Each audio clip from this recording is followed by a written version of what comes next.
Good morning guys, welcome back to my channel Humpty Tumpty. এখন ঘড়িতে বাজে 5:50, বিকেল 5:50। এখন থেকে শুরু করছি আজকের ব্লগটা। বিকেলবেলায় ঘরে এসে দেখি যে ঘরটার একদম আগোছালো অবস্থা। বিছানার উপর পড়ে আছে দুপুরের কাঁচা সব জামা কাপড়গুলো, যেগুলো কিছুটা শুকিয়েছে কিছুটা ভিজে আছে। তা লেগে পড়লাম বিছানাটা প্রথমে গোছগাছ করে নিতে। অনেক বাধাবিঘ্ন অতিক্রম করে যাই হোক বিছানাটা প্রথমে একটা সাইডে গোছ করে নিলাম। তারপরে কিছু কিছু জামা কাপড়গুলো ভাঁজ করব, আর যেগুলো ভিজে আছে সেগুলো আবার মেলার জন্য নিয়ে যাব। বর্ষাকালে না জামা কাপড়গুলো কতটা শুকিয়েছে আর কতটা ভিজে আছে ঠিকঠাক বোঝা যায় না, তাই মাঝে মাঝে একটু গালে ঠেকিয়ে দেখে নিই কতটা শুকালো। দেখবে বর্ষাকালে না জামার মধ্যে কেমন একটা গুমো গুমো গন্ধ হয়। তোমরা কাচার সময় এক ঢাকনি করে কমফোর্ট দিয়ে দেবে, বেশ ভালো ফ্রেশ লাগে জামা কাপড়গুলো। আজ সকাল থেকেই অনবরত বৃষ্টি পড়ে যাচ্ছে, এখনও বৃষ্টি পড়ছে বাইরে। যখন জামা কাপড়গুলো নিয়ে এসেছিলাম বুঝতে পারলাম না কতটা ভিজে আছে আর কতটা শুকনো। এখন নিয়ে এসে দেখছি বেশ কিছু কিছু জামা ভিজে, সেগুলোকে আবার বাইরে মেলতে হবে। যাই হোক, এদিকে জামা কাপড়ের পর্ব মিটিয়ে আবার যেতে হবে সন্ধেটা দিয়ে আসতে। সন্ধে হয়ে যাচ্ছে যে। আর জানো তো, আমি যখনই ভয়েস দিতে আসবো তখনই ডোডো আমার পাশে এসে আওয়াজ শুরু করবে। আমি যে কতবার ভয়েসগুলোকে চেঞ্জ করি তোমরা কল্পনা করতে পারবে না। আমার ভয়েস শুনতে শুনতে ওর ভয়েসও মাঝে মাঝে শুনতে পাবে। তো যাই হোক, আশা করি তোমরা সেটা এনজয়ই করবে। আফটারঅল ও তো তোমাদের ভালোবাসারই একজন, নাকি? আমার এই ভিডিওগুলো কেমন লাগছে তোমরা কমেন্ট করে কিন্তু কেউ বলছো না। তোমরা এগুলো একটু কমেন্ট করে বলো। যদি ভালো লাগে সেটাও বলো, যদি খারাপ লাগে সেটাও বলো। খারাপ লাগলে সেই খারাপ লাগার কারণটা জানিও, আমি তাহলে সেটা ইমপ্রুভ করে নেব, তাই না? তোমরা যদি না বলে দাও তাহলে আমি শিখবো কী করে? তোমাদের যাতে ভালো লাগে তার জন্যই তো আমার এই প্রচেষ্টা। আমার জামা কাপড়গুলো আমি যতক্ষণ ভাঁজ করছি দুই ভাই বোন মিলে ততক্ষণ আমার পাশে বসে চুপটি করে দুষ্টুমি করে যাচ্ছে ওদের মতো।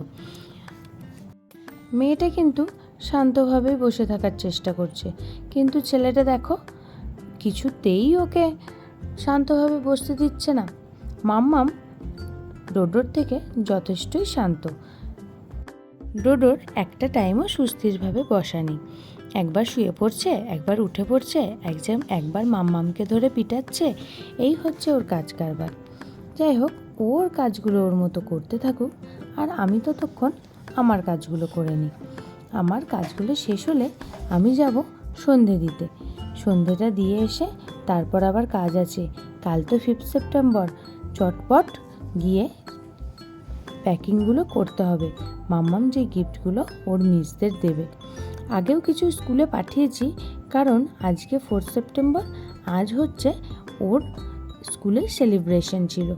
সেলিব্রেশনগুলো প্রথমে গিফটগুলো পাঠিয়ে দিয়েছি, তারপর ড্রয়িংয়ের আর হচ্ছে গানের ম্যামের গিফটটা প্যাকিং করার পালা।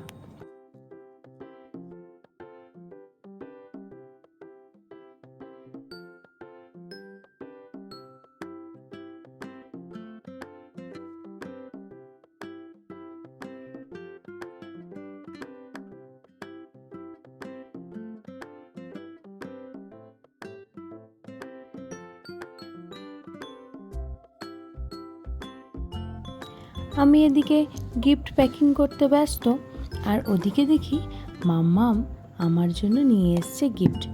আমি ওকে বললাম, হঠাৎ করে আমার জন্য গিফট কেন? বললো, না তুমি তো আমাকে পড়াও, তাহলে আমার মিস তো তুমি, তাহলে তোমাকে তো আমি একটা গিফট দেবই। সত্যি বলছি, ওর এই কথাগুলো না একদম মনটা ছুঁয়ে গেল।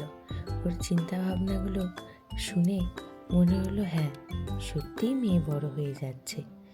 যাই হোক, দেখো তোমরা, কার্ডটা কিন্তু অসাধারণ বানিয়েছে।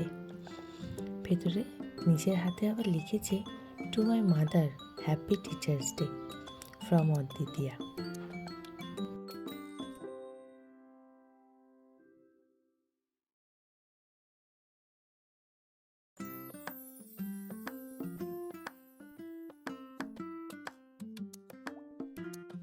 এত সুন্দর গিফট পাওয়ার পর মনটা না জাস্ট ভালো হয়ে গেল। তাই মাম্মামকে রিটার্ন গিফট দেওয়ার জন্য বললাম, তোকে তোর একটা ফেভারিট জায়গায় নিয়ে যাই। এখনও ও জানে না ও কোথায় যাচ্ছে, ওকে জাস্ট নিয়ে গেলাম। অনেক দিন হলো আমাদের এখানে HFCর এই ব্রাঞ্চটা ওপেন করেছে, কিন্তু ওকে না নিয়ে যাওয়া হয়নি। তাই টিচার্স ডে উপলক্ষে ওকে আজকে ওখানেই নিয়ে গেলাম।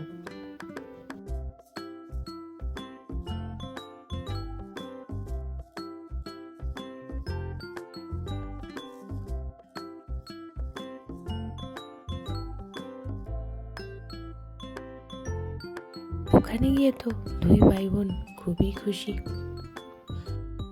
আমরা খাবারটা অর্ডার দিয়ে টেবিলে এসে বসলাম। তারপর ওখানে বসে দুজনের আর অপেক্ষা করতে ভালো লাগছে না। ডুডু তো খুবই বিরক্ত হচ্ছে। ইতিমধ্যে চলে এলো আমাদের খাবার। চিকেন লেগ পিস নিয়েছিলাম একটা, আর পপকর্ন নিয়েছিলাম, আর তাতে ছিল লেমনের সোডা। খাবারগুলো কিন্তু ভালোই ছিল। দেখো, দুটো ঝাল লাগছে, কিন্তু খেতে ছাড়ছে না। আমরা যতক্ষণ খাওয়া দাওয়া করি, তোমরা কিন্তু ততক্ষণে লাইক, শেয়ার আর কমেন্ট করে দাও। আর আমাদের সাথে দেখো, সাবস্ক্রাইবটা করো, বেল আইকনটা কিন্তু টিপে দিতে ভুলো না। বাই।